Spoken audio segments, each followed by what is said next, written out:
Hello everyone, and welcome back to Umbra. God, I hate earbuds, I can barely hear myself. We're finally going to continue. Crap's been happening, so yeah, you understand that. And I rarely update anyway. Still waiting for Jay to play, so I'm gonna try to read for a full hour. So I'm going to set a timer to go off.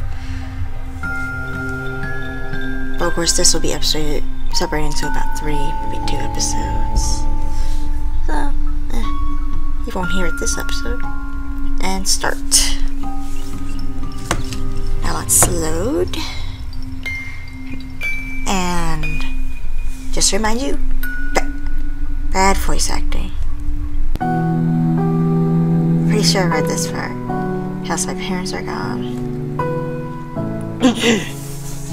Here comes bad voice acting.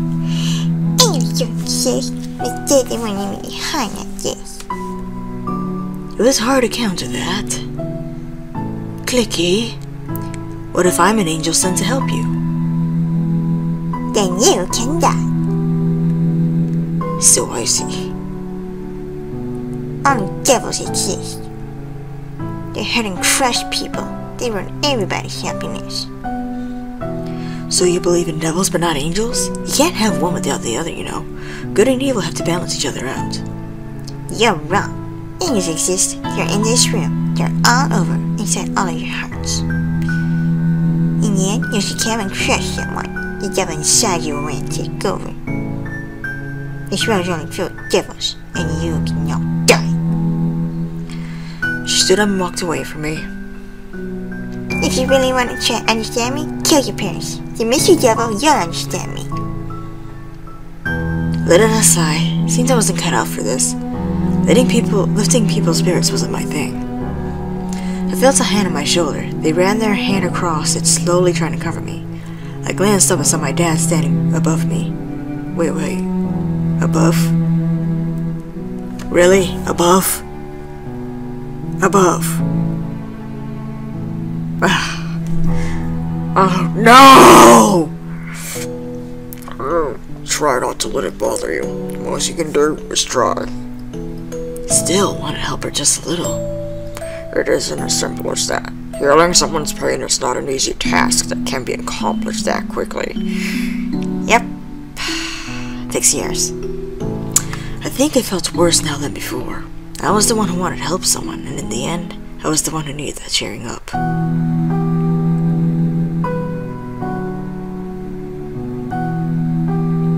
I sat in my room staring at the wall. I had just gotten off the phone with my older sister. It seemed she was having a good time at law school.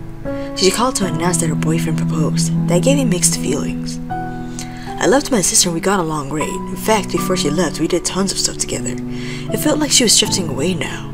I didn't like her boyfriend, now fiance, and honestly, when they visited, I tried to cause problems. I wanted to break them apart, but the feelings of dislike between us were mutual even before it caused trouble.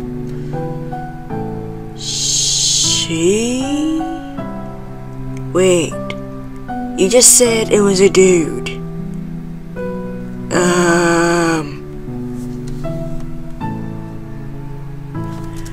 She made my sister happy. Is it a girl or a guy? Okay. But I just can't. I feel like I'm losing something.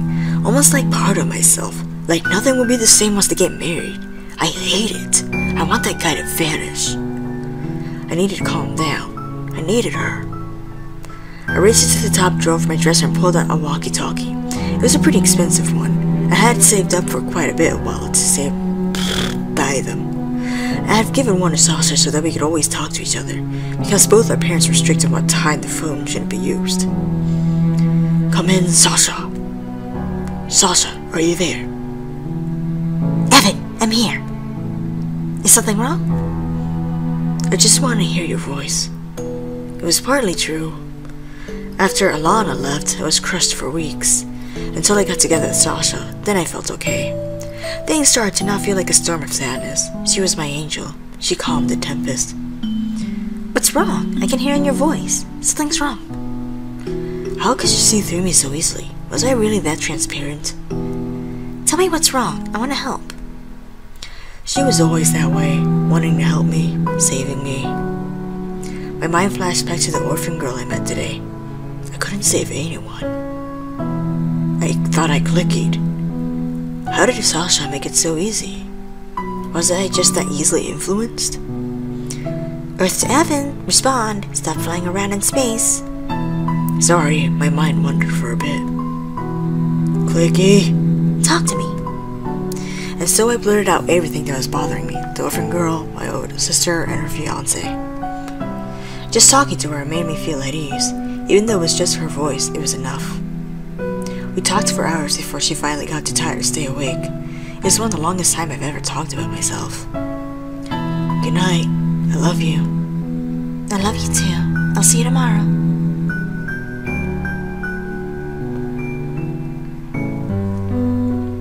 Another normal school day filled with boring classes and students trying to show off their intelligence. Naturally, I was one of those students who just barely slipped by thanks to pure luck. Or maybe Dad had some influence here as well, so he prevented me from being held back. Just a few more hours I can endure. And then I saw something that could ease my boredom for a moment. Ton was walking down the hallway carrying a stack of papers. I glanced around to check for any people who would interfere before I crept like a tiger going in for my prey. Careful, careful, need to not make a sound. Hello, Evan. Don't you hurt me. Well, there goes surprising you. I promised to get right behind you and grab your shoulder, making you scatter the papers in shock. I heard your footsteps and breathing. How did you know it was me? No one would else. No one would else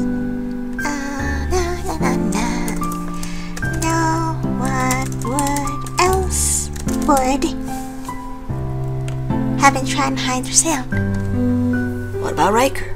You would have been snickering too. He does that. You hear us when we do that? Yeah, I pick up on sounds easier than most people. So you knew we were messing with you?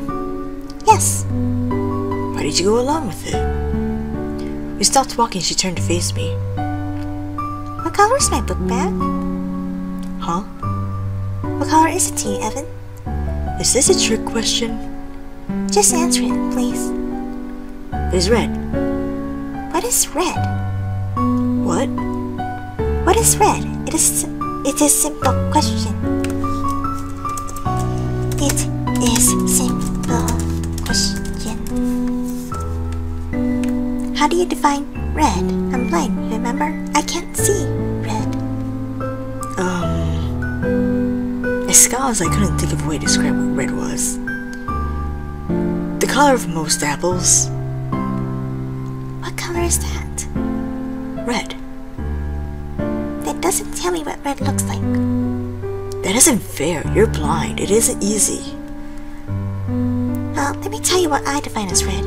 What the color red is to me. It is passion. It is striking, instantly noticeable. Striking, instantly noticeable. That sounds awkward.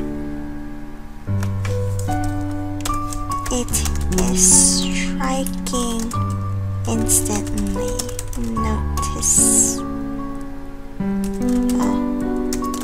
Sounds awkward. It is violent. It draws attention to itself. It represents life and energy. It says something is alive. But those are adjectives. They don't say at all what it looks like. I'm blind. To you, red is just a color, something common every day. If I say what color is that stop sign, you don't even need an answer to know what it looks like. Your brain already knows. It's different from me. Colors are something different to me. I don't just think of them as colors since I can't see. I think of them as words and piece together an image in my mind using what the color means.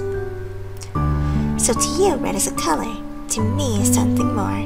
It's telling me something is passionate, strong, alive, striking. I've never thought of that before. Even though it's mentioned in books all the time for English class. Like for the Great Gatsby book. That stupid Great Gatsby book. With Daisy. And her color yellow. Which means jealousy. How we see the world is completely different. I don't consider myself disabled. It sounds like people are trying to say something is wrong with me, labeling me like I'm some kind of unfortunate existence. I'm not the kind of thing to be pitied like a child who lost their parents. There's nothing wrong with me. I don't need to be fixed. She handed me the papers and walked over to the windows and felt around until she found the latch and opened it. I don't want people to feel that they have to be cautious around me, like I might break. She turned and smiled at me. That's why I like you and Riker, because you don't treat me like I'm some kind of special person. You treat me like everyone else. Anyone else. I frowned, not that she'd notice. It bothered me what she said. Were we really treating her any different? To me, it looks like we're just using her for amusement. We were worse than the others. To have people just be themselves around me, it is refreshing. So that's why you go along with it? Yeah. I don't understand. It's simple. I don't want to be a porcelain doll behind a case. I want to be free with anyone else, not behind a display case. I don't want to be in this cage. I want to fly. Please don't use the word case twice when making a point. Fenrir, do not make me go Mama Rosa on you. She reached out the window like she was trying to grasp something in the distance. I want to spread my wings and go where they lead me. I don't want to be a princess surrounded by stuffy knights. I'd rather be the peasant girl who helps out the tavern having a jolly time with the drunkards. Did she just say I was like a drunkard? I don't really understand. Oh, I don't really understand, but okay. Could I have the papers back? Why are you the one carrying them around? I hand them back to her. Because I can. I volunteered and I can do it. Get away from her! I jumped back a foot as I heard a familiar screech. Sierra flew down the hallway and rushed up to Tony and hugged her. Did it do anything to you? Oh, don't worry, I'm here. She began glaring at me. I didn't do anything. It's true. Thank goodness I made it just in time then. I wasn't going to do anything either. Evan, you can't fool me. I know what you're like. Stay away from Tone. Don't you have more important things to do? Student council, press, class, rep, head of the cheerleaders, and whatever else you signed yourself up for. It's because of students like you and Riker that I took on those rules. Because you need to be put in your place. Riker always gets a pass by everyone due to his athletic skills and status, but you are on my hit list. You don't get a pass. Well, more specifically, you shouldn't. But your piece of trash dad always bails you out. My mood changed from annoyance to rage. Hey, no one talks about my dad like that. Your dad should have been kicked off the force the instant he started using his status for gay. He is completely corrupt and I will not stop because it is the truth. So go ahead, hit me. I'm sure your dad will get you off the hook and will just prove my point. You and your corrupt dad should be behind bars. Clenched my fist. I wasn't going to hit her. The only reason that hasn't happened is because of his status. The instant that goes away, that'll be the reality. And I will see it happen. That is the reason I'm studying law. I will balance out the system. People who are corrupt and who take advantage of their status to commit or allow crimes to go on, I'll have no mercy on. Honestly, I don't know why Sasha hangs around you. Since the future is clear.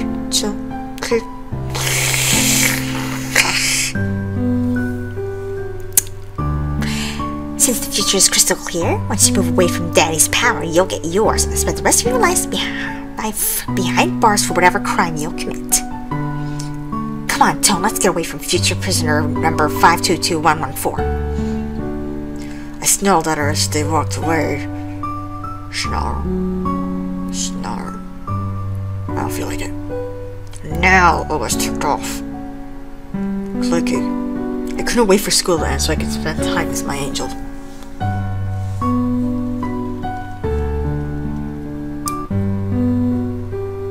Something's wrong. Sasha pressed the pause button on the movie to turn and stare at me. She was sitting on the floor in front of the bed while I was laying on it gazing at the popcorn ceiling. Make myself comfy. Okay. You aren't even watching the movie. This is the one you picked up. It is nothing. I reached for the remote, but you prevented me from grabbing it. Well, I could have if I did more than sit up. What's wrong? Is something bothering you? It really is nothing. Don't worry about it. Too bad. I already am, so spit it out. Don't you get tired of taking in all my problems? Nope. Now talk. I let out a sigh and briefly summed up what was bothering me. It's just something Sierra said. She's calling my dad corrupt and stuff, and it bothers me.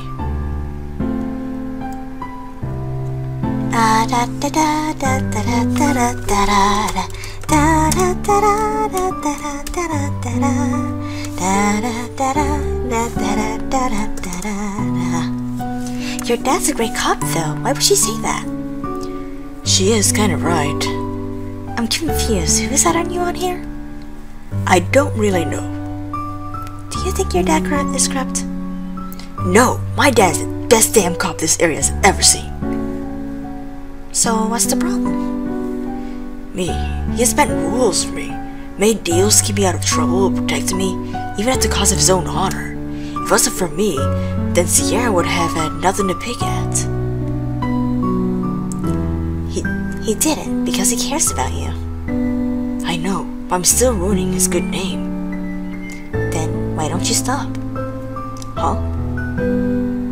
Stop getting in trouble. Why don't you apologize to him and promise to stay in light from now on?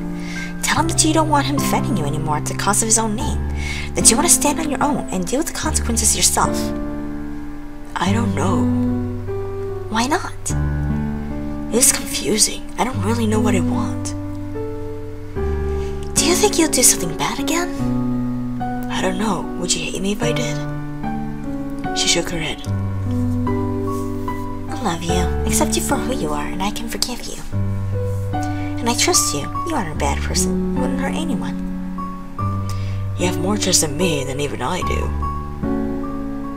Someone has to. I love you. I love you too. Lovey-dovey! Ow! I'm always gonna laugh at these things. Sasha... No, cannot use that. Cannot use that name in vain. Sasha climbed up on the bed and we began to kiss. She broke away and stared into my eyes. Feel better? Yeah. Great, back to the movie. And just like that, our passionate moment was gone. She hopped off the bed and sat down again. I sat there pouting with my arms crossed. What's wrong now? I see how it is. You care about the movie more than me. Don't be silly. I just want to finish watching it. When something happens, I just have to know how things are going to end. Otherwise, it will drive me nuts. We can make it later. What if I want to now? You'll live if you wait. I feel like I'm trapped in a cage. I'll give you food and water. Only enough to survive, though. Come on, I really want to watch it now. You can't do this to me again. We did this last time, and it ended up I never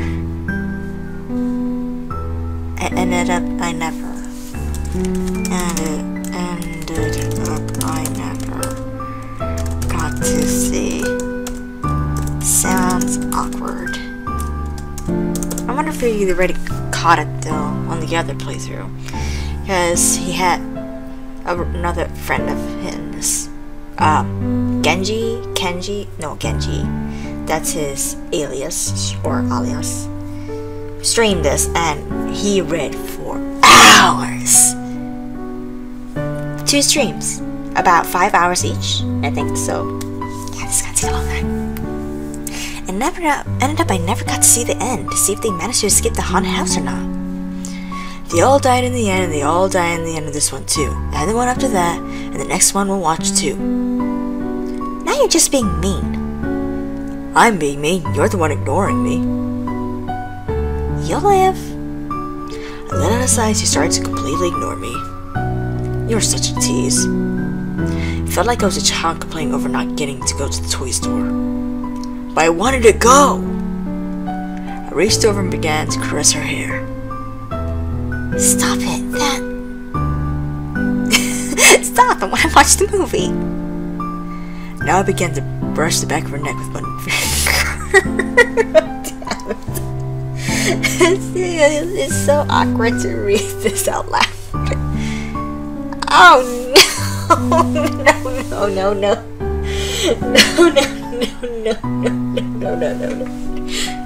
Oh goodness! I have to.